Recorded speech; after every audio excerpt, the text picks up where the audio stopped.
শেখ হাসিনা যেভাবে অস্বীকার করতেন সব কিছু, তিনিও সেইভাবে অস্বীকার করেন। যারা শেখ হাসিনার দোসরগিরি করেছে তাদেরকে আমরা এক এক করে শনাক্ত করছি। যদি আপনারা স্বৈরাচারের মতো আচরণ করেন, আপনাদের প্রত্যেককে শেখ হাসিনার মতোই অবস্থা হবে আপনাদের। ছাত্র অভ্যুত্থানের মধ্য দিয়ে যে বাংলাদেশ স্বৈরাচার মুক্ত হলো, তো সেই যে আমাদের শুরু থেকে আমাদের কোটা প্রথা বিরোধী আন্দোলন থেকে শুরু করে এই পর্যন্ত এই সংগ্রামটা আসার সাথে সাথে অনেক শিক্ষার্থী, অনেক ছাত্র জনতা কিন্তু আহত হয়েছে, অনেক নিহত হয়েছেন, অনেক শহীদ হয়েছেন এবং অনেকে এখন পুলিশের গুলি খেয়ে বা আওয়ামী যে সন্ত্রাসী তাদের গুলির খেয়ে তারা হচ্ছে এখন অনেকে দৃষ্টিশক্তি হারিয়ে ফেলেছেন, অনেকের দৃষ্টিশক্তি নেই বললেই চলে, অনেকে দেখতে পাচ্ছেন না এবং তাদের ভবিষ্যৎ নিয়ে সবাই খুব চিন্তিত।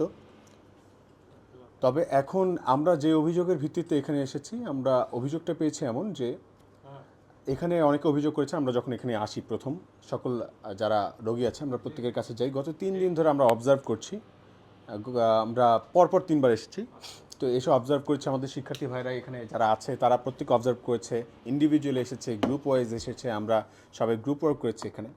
তো আমরা যেই ব্যাপারগুলো পেয়েছি, আমরা যেই সকল অভিযোগগুলো পেয়েছি, আমরা জেনেছি যে এখানে যখন আপনার আন্দোলনটার মধ্যে পুলিশ গুলি চালানো শুরু করে তখন নাকি গভর্নমেন্টের একটা নির্দেশনা ছিল, যে নির্দেশনা অনুযায়ী এই হাসপাতালে চিকিৎসা দিতে তারা বিলম্ব করে এবং হচ্ছে অনেকে চিকিৎসা দিতে অস্বীকার করে। তো এরকম অভিযোগ ছিল কিছু। তো আমরা ডিরেক্টলি এবং তাদের যে কিছু নেগলিজেন্স আছে, তাদের যে কিছু প্রবলেমস আছে, সেই বিষয়গুলো নিয়ে আমরা প্রথমে এখানে যে ডিজি তার কাছে আসি, তার কাছে আমরা বলতে চাই এবং তিনি ডিরেক্টলি হচ্ছে সেগুলো অস্বীকার করে। একদম শেখ হাসিনা যেভাবে অস্বীকার করতেন সব কিছু, তিনিও সেইভাবে অস্বীকার করেন। ফর দ্যাটস ওয়াই আমরা হচ্ছে তার কাছে আমরা তাকে প্রশ্নের মুখোমুখি করি এবং প্রশ্নের মুখোমুখি করার পর তাকে আমরা বলি যে আপনি চলেন আমাদের সাথে, তাহলে দেখেন কি অবস্থা, আপনারা প্রত্যেকটা ওয়ার্ডে চলেন। তো দেন হচ্ছে উনি শিক্ষার্থী যারা আছেন এবং যারা এখানে বিভিন্ন শ্রেণীর পেশার মানুষ আছেন তাদের সহযোগিতায় তাকে ওখানে নিয়ে যাওয়া হয় প্রত্যেকটা ওয়ার্ডে ওয়ার্ডে। আমরা সবগুলো ওয়ার্ডে যাইনি, আমরা মাত্র 2-1টা ওয়ার্ডে গিয়েছি। 2-1টা ওয়ার্ডেই আমরা গিয়ে দেখেছি যে সেখানে সবাই ডিরেক্টলি ওনাকে অভিযোগ করেছে যে আমরা আসলে আমাদের নেগলিজেন্স হয়েছে এবং সেটার রেকর্ড তো অলমোস্ট হচ্ছে যারা গণমাধ্যম কর্মী ভাইরা আছে তাদের কাছে আছে, প্রত্যেকের কাছে, আপনারা সবাই দেখেছেন। তাদের যে অভিযোগ ছিল, অভিযোগের সাথে সাথে তার যে হচ্ছে তার যে ডিনায়াল, যে না এগুলো সব মিথ্যা, সবাই মিথ্যা বলছে, সেটার সাথে কিন্তু একটা কন্ট্রাস্ট একটা অবস্থা তৈরি হয়েছে এবং সে নিজেই সরেজমিনে গিয়ে সেটা প্রুফ পেয়েছে। তো এখন আমরা এখানে আছি, যারা ডাক্তার, এখানে ডাক্তার সমাজ যারা আছে তারা কিন্তু প্রত্যেকে আমাদের ভাই, তারা সেবা দিবেন, আমরা সেবা নেব, আমাদের শিক্ষার্থী ভাইরা সুস্থ হবে, আমরা এটাই আমাদের চাওয়া, এটাই আমাদের প্রত্যাশা। এখানে ওনার সাথে এত বাকবিতণ্ডা হতো না, অলমোস্ট হচ্ছে আমরা দেখেছি যে ভিডিওটা সারা বাংলাদেশি অলমোস্ট ছড়িয়ে গেছে। তো এত বাকবিতণ্ডা হতো না যদি হচ্ছে উনি ডিরেক্টলি হচ্ছে আমাদের বলার সাথে সাথে বা অভিযোগ দেওয়ার সাথে সাথে, কোনো রোগীর অভিযোগ পাওয়ার সাথে সাথে ওখানে চলে যেতেন। আমার মনে হয় না কোনোভাবে এইটা অভিযোগ মানে এত কিছু হয়ে যেত। তো আমরা মনে করছি যে এখানে যারা ডাক্তার আছে, যারা শেখ হাসিনার দোসরগিরি করেছে তাদেরকে আমরা এক এক করে শনাক্ত করছি এবং তাদেরকে অবশ্যই আইনের আওতায় আনতে হবে, তাদেরকে অবশ্যই বিচারের আওতায় আনতে হবে। তবে ওনাকে এখন এটা আমরা এইটুকু বলে যাচ্ছি, আমরা ওনার পদত্যাগ চাচ্ছি না, আমরা বলছি উনি পদত্যাগ করুক। আমরা মনে করছি যে আজকে ওনাকে আমরা একটা ওয়ার্নিং দিয়ে গেলাম, উনি যাতে সম্পূর্ণ প্রপার ট্রিটমেন্টটা, যত আহত শিক্ষার্থী এবং ছাত্র জনতা আছে তাদেরকে যেন প্রপার ট্রিটমেন্টটা নিশ্চিত করে, প্রত্যেকটা শিক্ষার্থী যেন তাদের ভিশন ফিরে পায়, তাদের দৃষ্টি ফিরে পায়, তারা যেন দেখতে পায়, তারা যেন সুস্থ স্বাভাবিক জীবনযাপন করতে পারে, এটা যেন উনি নিশ্চিত করে। সেটা উনি কীভাবে করবেন আমি জানি না, যদি দেশের বাইরেও পাঠাতে হয় এটা যেন ওনার দায়িত্বই হয়। হ্যাঁ, সেটা যদি করা লাগে সেটা যেন হয়, তবে কোনো শিক্ষার্থী যেন অন্ধ হয়ে এখান থেকে না যায়, এটাই আমাদের চাওয়া ছিল। তবে আজকে এখানে ওনাকে এইটুক বলা। দ্বিতীয় বিষয়টা, যে অনেক ডাক্তার এবং কর্মকর্তা কর্মচারী এখানে ছিলেন, তারা কিন্তু অনেক বিষয় বলেছেন, তারা অনেক অভিযোগ দিয়েছেন।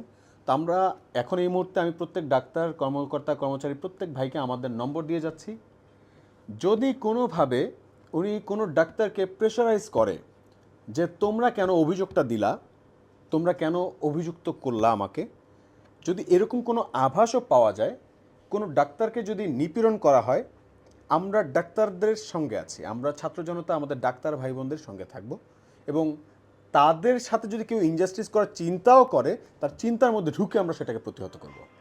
এটুক কথা আমরা আমাদের ডাক্তার ভাইদেরকে দিচ্ছি এবং ডাক্তার ভাইয়েরা তারা একটা সুষ্ঠু সুন্দর পরিবেশে তারা ট্রিটমেন্ট দেবে।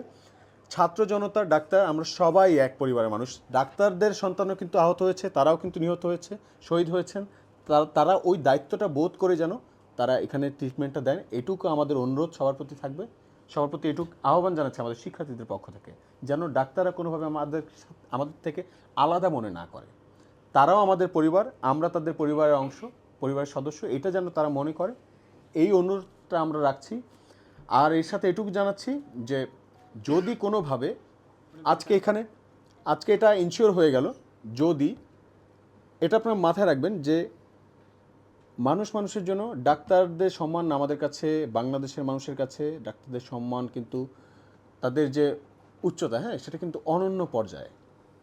স্টিল নাও, এখন পর্যন্ত তারা যেই পরিশ্রম করে 24 ঘন্টাও ডিউটি করেছে এমন ডাক্তারও কিন্তু আছে হাসপাতালে।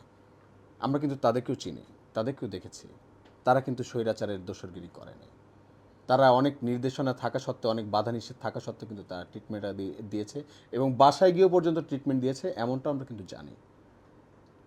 তাদের প্রতি আমাদের সম্মান, তাদের প্রতি আমাদের স্যালুট, শ্রদ্ধা থাকবে। তবে আপনাদের প্রত্যেককে বলবো যে আপনারা আমাদের যারা শিক্ষার্থী ভাই আছে, যারা ছাত্র জনতা আছে, যারা আহত হয়েছে, তাদেরকে আপনারা একটু ট্রিটমেন্ট দেবেন প্রপারলি, এটুকু আমাদের অনুরোধ। এবং মনে কোনোভাবে ভাববেন না আপনারা আমাদের থেকে আলাদা, আপনাদের উপরে কেউ প্রেশার ক্রিয়েট করতে পারবে। আজকে তো এইটা ইনশিওর হয়ে গেল যে স্বৈরাচারী মনোভাব যদি কেউ পোষণ করে, তার ঠাঁই ছাত্র জনতার কাছে নাই। তো এটা সবাই যেন মাথায় নিয়ে নেয় এবং সবাই যেন ব্যাপারটা নিয়ে কনসার্ন থাকে, যাতে ইন ফিউচার আর কোনো যেই দলে আসুক না কেন, যেই রাজনৈতিক দল আসুক না কেন, কেউ যেন কোনো রাজনৈতিক দলের লেজুর বৃত্তি না করে। ডাক্তাররা থাকবে স্বাধীন, তাদের সম্মান থাকবে আমাদের কাছে ডাক্তারের মর্যাদা যেমন থাকে সবসময়, সেটা যেন থাকে। কোনো ডাক্তার যেন কোনো দলীয় লেজুর ভিত্তিক রাজনীতির সাথে যুক্ত হয়ে কোনো মানুষের ক্ষতি করতে না পারে। কোনো ডাক্তারকে যেন কেউ ব্যবহার করতে না পারে। শেখ হাসিনা চলে গেছে, আবার যে কোনো স্বৈরাচার দাঁড়িয়ে যাবে না, এটার গ্যারান্টি এটার গ্যারান্টি আমরা কেউ দিতে পারছি না। তবে আমরা এটুকু নিশ্চিত করতে চাই যাতে আরেকটা স্বৈরাচার জন্ম নিতে না পারে, আরেকটা স্বৈরাচার জন্য এই বাংলাদেশ আর না জন্মায়, এইটুকু আমাদের চাওয়া। তো ডাক্তার ভাইরা, আপনাদের প্রতি আমাদের শ্রদ্ধা, আমরা দাঁড়িয়ে আপনাদেরকে সম্মান দিতে চাই। আপনাদের যে পরিশ্রমটা আপনারা করেছেন, যেই আপনাদের প্রতি আমাদের শ্রদ্ধা থাকবে সারা জীবন। আমাদের ভাইদেরকে আপনারা সুস্থ করার জন্য অক্লান্ত পরিশ্রম করে যাচ্ছেন, এই ভালোবাসাটা আপনাদের প্রতি আমাদের বজায় থাকবে। আপনাদের প্রতি স্যালুট। এতদিন যারা অন্যায়ের সাথে যুক্ত ছিল, যারা অন্যায় করে গেছে, দুর্নীতির সাথে যুক্ত ছিল, দুর্নীতি করে গেছে, তো তাদের প্রত্যেককেই তো শাস্তির আওতায় আসতে হবে। তো তাদের কাছে এখনও সময় আছে, সুযোগ আছে, তারা তওবা করুক, তারা আলোর পথে ফিরে আসুক, ভালোর পথে ফিরে আসুক। এবং যদি সম্ভব হয়, যে লুটপাটটা তারা করেছে, অনেকে হয়তো বাধ্য হয়ে করতে হয়েছে, সিস্টেমের মধ্যে থাকলে নাকি অনেক কিছু করা লাগে, আমরা এটা জানি। আমরা যে কিছুই জানি না, ব্যাপারটা এমন না। তো তাদেরকে এটুকু বলবো যে এখন আপনাদের সুযোগ আছে, এইটাই সুবর্ণ সুযোগ যে আপনি নিজে থেকে আজকে কমিটমেন্ট নিয়ে নেন যে আপনি বাংলাদেশ যেই দিকে যাক, আপনি আর কখনো অন্যায় করবেন না, দুর্নীতির সাথে যুক্ত হবেন না। আপনি কমিটমেন্ট দেন, আপনি অ্যানাউন্স করেন, বাংলাদেশের প্রত্যেকটা মানুষ আপনাদের সঙ্গে থাকবে, প্রত্যেকটা মানুষ আমার সঙ্গে থাকবে। এবং আপনারা এইটুকু নিশ্চিত থাকেন যে যদি আপনারা স্বৈরাচারের মতো আচরণ করেন, আপনাদের প্রত্যেককে শেখ হাসিনার মতোই অবস্থা হবে আপনাদের। ঠিক, জি, কিছু বলবে কিনা?